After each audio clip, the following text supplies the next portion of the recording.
Hello, hello. Welcome, everybody. I hope you are having a wonderful weekend. I hope you had a wonderful week. My name is Antoinette, and I am the host of Parenting After Dark.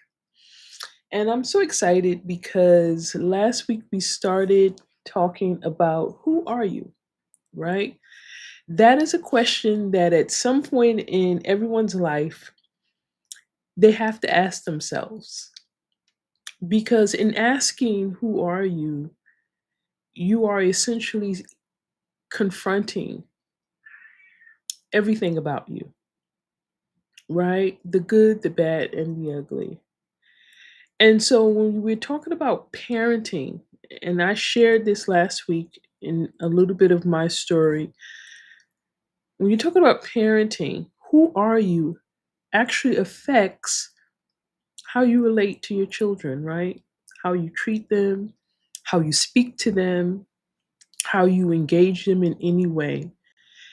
And so, just to give you like a little recap, I talked about, my mom's passing, which was a really traumatic event because I was young and I was a young mom, and my daughter was a toddler. So it was, at a time when, I just felt uncertain about a lot of things, my, ability to parent, if I was going to do a good job, if I was going to be able to meet all of her needs. I mean, the most typical things that parents kind of struggle with sometimes.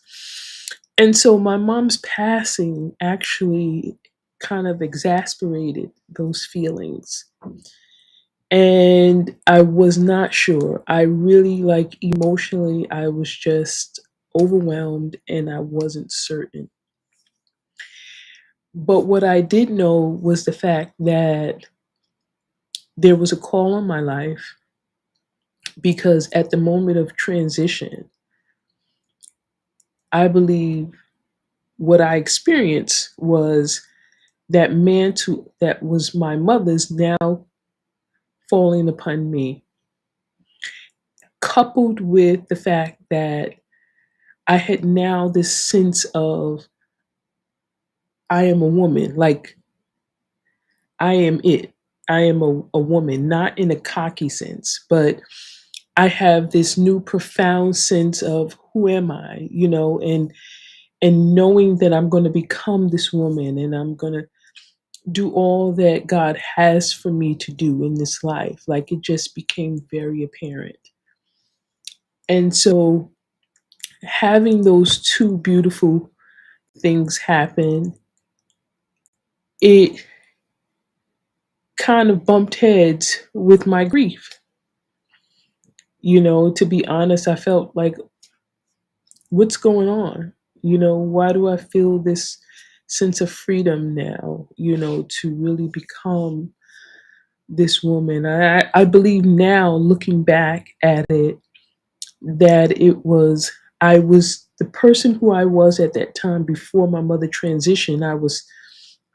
It felt like, my mom was it. Like to me, I had so much respect for her. But I know God, now looking back, I know that God wanted to develop me and take me in, a specific direction so that I can fully walk in my calling, so that I can fully walk in what He has called me to do, you know, spiritually. And so, just recapping that a little bit, I felt that that was the starting point of me learning who I was, asking myself that question and discovering who I was. Who is Antoinette? What is she all about? What are her dreams, her fears, her thoughts, her beliefs, her values? And so tonight I want to continue that conversation. And I ended last week by just encouraging you to begin to ask yourself that question: who are you? whatever your name is, ask yourself, who is Antoinette? Who is, and you put your name at the end, because that person is the person that is communicating to people. That is the person that is living at this very moment. That is the person that your children know right now. So I want to just start by saying, when you ask yourself, who are you? I want you to think about the word capacity. The capacity is the ability to what you can take or what you can handle, right? And so, emotionally, if you're looking at it from an emotional standpoint, how much can you handle? Do you get overwhelmed very easily? Um, do you feel as though you don't really connect well with other people? Let's just say you don't really connect with your children. And I wrote some things down because I wanted to make sure that I really hone in on this specifically. I shared last week that I didn't really, after my mother's passing, it was hard to emotionally connect with my daughter, to really meet her needs emotionally, because I was so hurt and bound with grief. I was depressed. I was sad. I felt lonely. I had a mirage of feelings. And in that moment, I was closed off. I was emotionally unavailable. Now, I was meeting all her physical needs, making sure that, I did spend time with her or whatever, but it was not enough, right? And I didn't know this. I just thought she's not going to recognize or think of anything if I'm, making sure she's eating and she's being taken care of. Like, I had no clue that this was even a problem. It wasn't until years later in my conversation with her that I learned that she wanted more and she yearned for more. And in that moment, she revealed that God told her, your mother is only capable of so much. She gave you what she could. She loves you beyond a shadow of a doubt, but her capacity to do more and give more, she couldn't do it. And in that moment, she revealed to me that God said, I'll be everything that you need. I'm here. I'll give you the attention, the whatever it is. And so that hit me hard as a mother to hear that.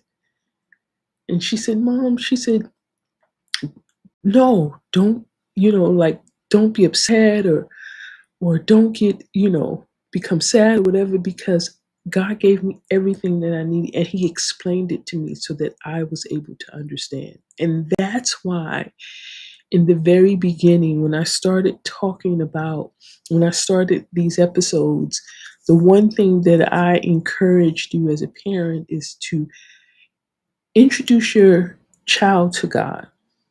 You don't have to be, a theologian. You don't have to have this perfect relationship or be perfect or whatever to introduce your children to God and to start them off on that path of having a relationship, because we miss it, He gets it right every time. And that's comforting, because in my grief, and I think I shared this last week, uh, I grieved for a long time, well past what culturally or what is normal. I grieved for years and I didn't know it. I was depressed. I was angry. I was sad for years. And that stopped me from expressing, emotions healthy and receiving love. Even in my dating life, not, fully being able to receive the love of, the guy I was dating, my daughter's father, after we had, you know, ended our relationship. I dated after that, and the guy was very understanding, but he recognized and he said some things. He was like, you really don't ask for help, or you really don't act like you need me. And I didn't even realize that that was a byproduct of this emotional stagnation and this grief and all of this that I was still dealing with, because I just longed for my mother and I wanted to be with her, and I wanted her back. I wanted us to, I had, plans of us having this life together and, just being around and being mommy. And so, in that moment, my daughter shared that with me, and I began to think, oh my goodness, I had no idea. And so I wanted to actually go a little bit further. Now, when you ask yourself, who are you? The Bible, there's a verse of scripture that says, as a man thinketh in his heart, so is he. And so, who are we? When we ask ourselves that question, what we're really saying is, we're asking, or we're saying rather, what we know to be true about ourselves. So for me, I was a woman, young woman, who was depressed, who was grief stricken, who was sad, who really didn't know about life. I was so uncertain, even more so now since my mother had transitioned.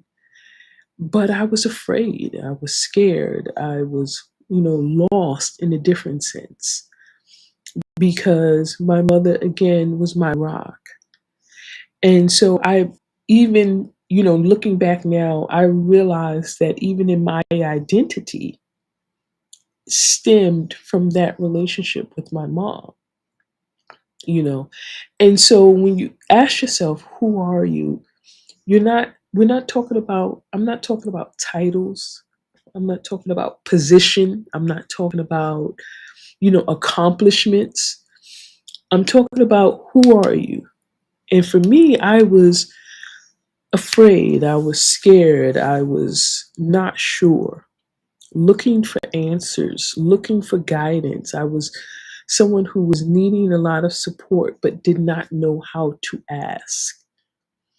I had dreams and goals that I wanted to accomplish in my life, who I now felt, at that moment, that I don't know how or if I would be able to accomplish those dreams. And so, that self reflection made me realize, or really kind of brought me in tune with who I was, this frayed young single mom who really was not sure about life, didn't know how things were going to happen. And in that moment, not just my daughter, not, being there for her in that sense, but also I believe in my heart, and I know to be true, that my relationship with God changed because I didn't pursue him like I did before that. Before my mother's transition, I pursued God very heavily. And I mean, I was reading scripture and I was actively doing or doing the word. But I had a lot of different spiritual experiences that were wonderful.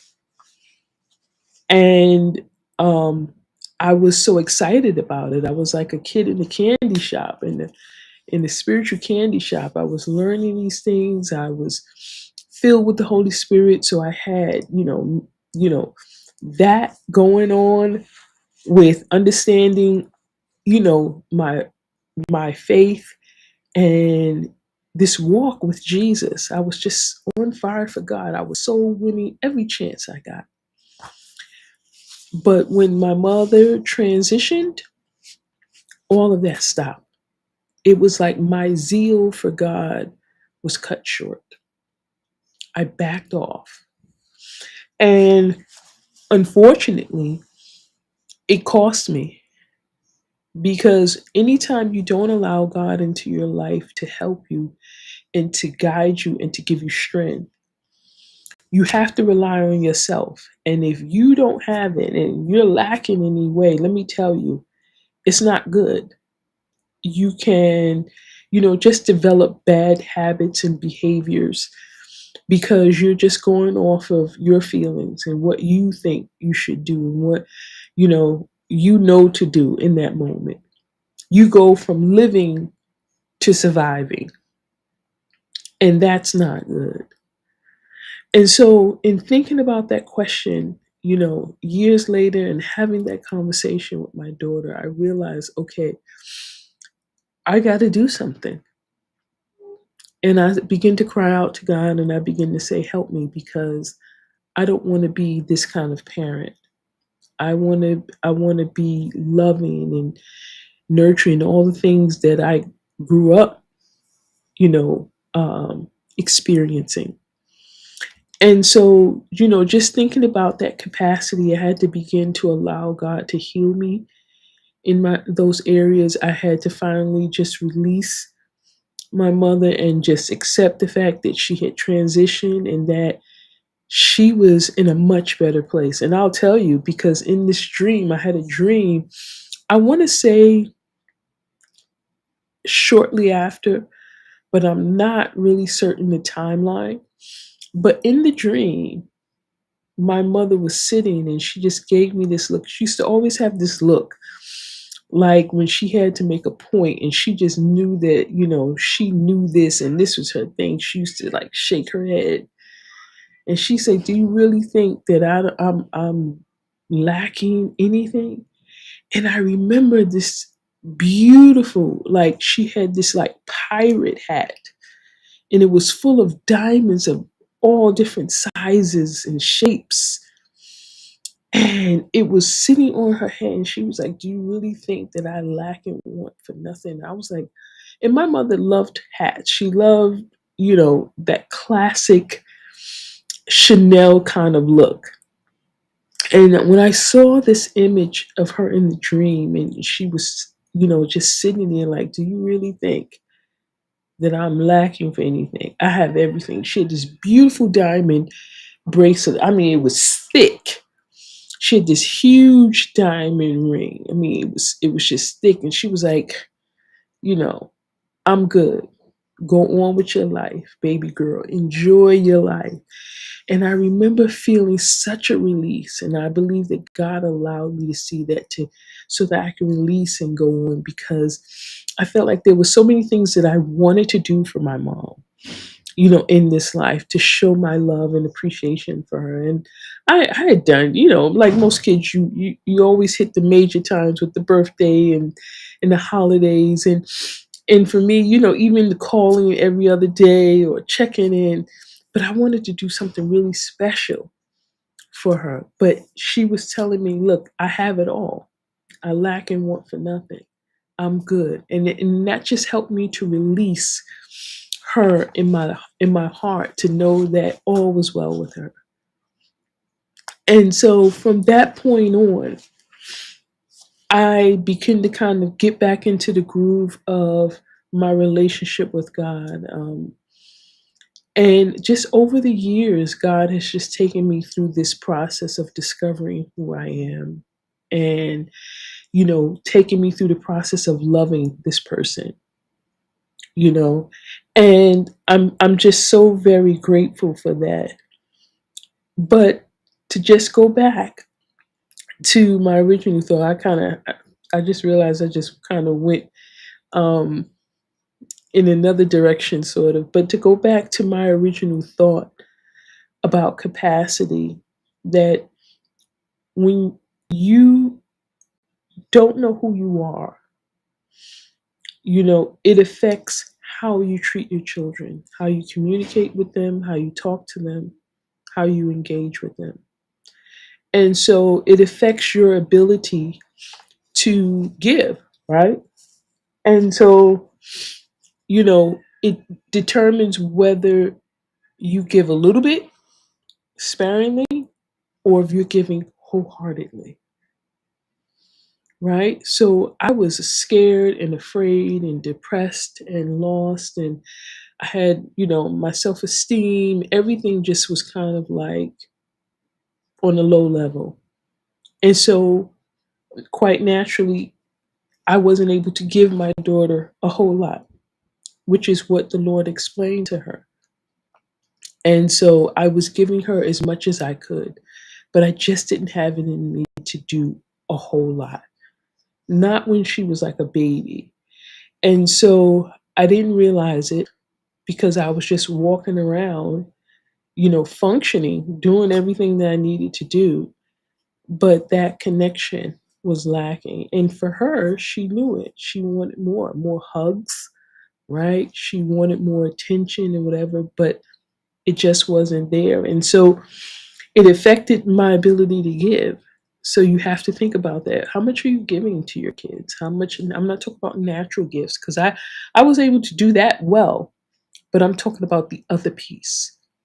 The love, the hugs, the attention, the effort, the energy towards them, like playing with them because you want to have fun, not just taking them to the park so that they can play. There's a difference, right? It affected my ability to nurture her. And so when you talk about nurture, you're talking about the ability to care for someone. And in that caring, you encourage their development, or encourage them as a whole, right? And so I didn't have that ability to really nurture my daughter in the way that children often need. Sometimes they need it a little bit, sometimes they need a lot or whatever, but I had a very minimal capacity in doing that. And even to connect, to really bond. Now, this bonding happens over time. So it's not just like one time, right? Like at birth, you have that initial bond.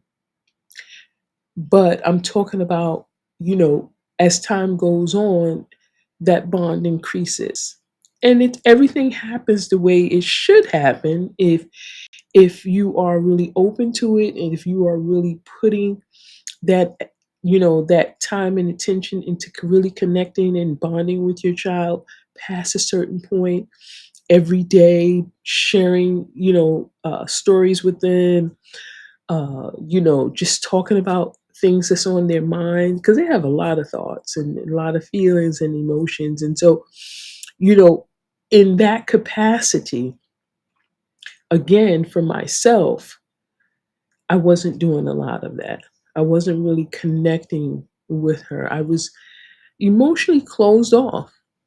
And so, just realizing that, going back in my mind, I begin to say, okay, Lord, I need help. I need healing in my emotions. I need healing in my heart.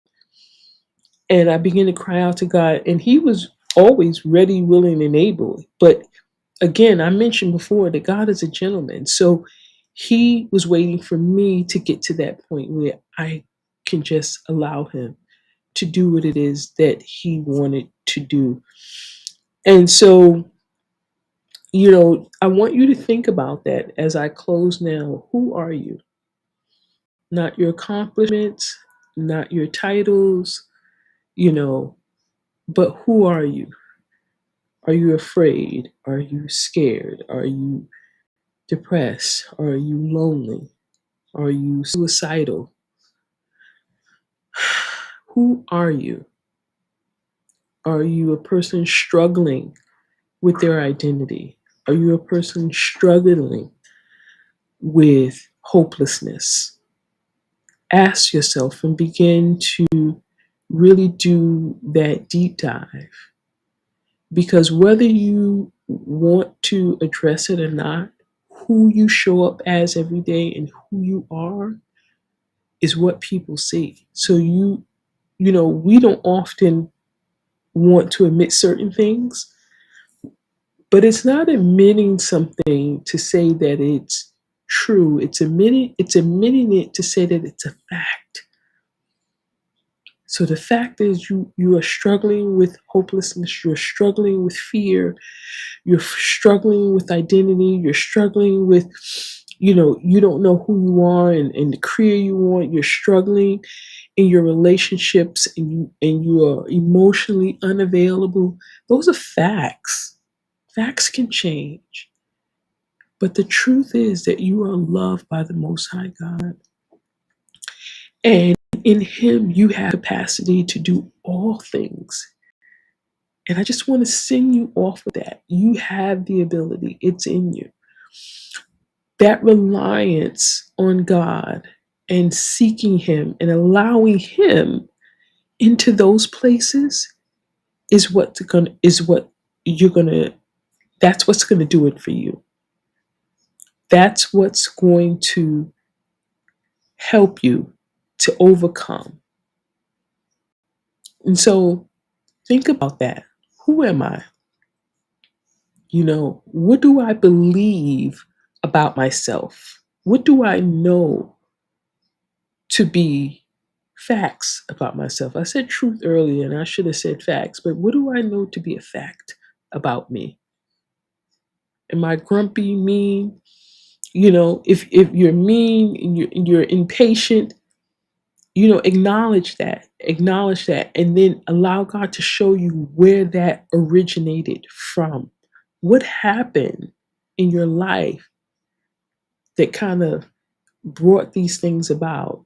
What happened in your life that made you believe this is who you are? What happened in your life? What event or, you know, happening happened in your life that affected you as a person? Whereas now you may be seeing these manifestations of these issues, and how are they now affecting your parenting? Sit down and talk with your kids. You will probably be surprised at what they have witnessed or acknowledged or experienced being your child, and own it. I want to encourage you to own it. Yes, we know that children can exaggerate and they can have these like wild imaginations, but listen to your child and be willing to hear the truth. And you'll begin to, change the trajectory of your relationship with your child or your children, because they're going to be pleasantly surprised to know that, mommy or daddy wants to hear this and wants to, have this conversation and wants to know what I think and how I feel, right? So just take that moment with pen and paper and just sit quietly. Maybe you can have some music playing, um, or whatever makes you, feel calm, and just take that and write it down and just say, Lord, help me, to confront who I am. Show me who I am. Enlighten my eyes of understanding about me. And He'll begin to do that. So join me next week. We're going to continue this conversation because I have some other things that I would love to really share with you. And if you have questions, if you have things that you would like to share, drop it in the comments.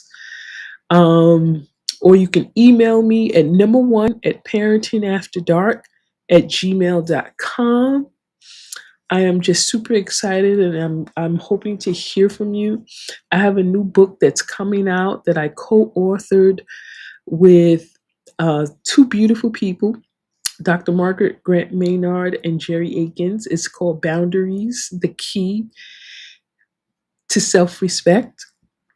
And I'm just like super excited about it because it really hits home in some areas, when it comes to relationships, right? That's something that we all want to, maybe we don't all want to master, but we want to be really good at, having great relationships that are healthy and thriving, right? And so this book is just awesome. So I'll be putting up information soon about it where you can purchase your copy. And we will be doing more live events. We just had a virtual book launch this past Thursday, but more is in the works. So I will be posting about that. But I really want you guys to have a great week. I want you to, enjoy hanging out with your kids, doing something special. That Thanksgiving is coming up. Um, so, it's that time of the year again where the holidays are coming around. And so I'm hoping and praying that you're going to have a great holiday and that, all is going to be well. Thank you so much for joining. I'll see you next week again live right here on YouTube at Parenting After Dark.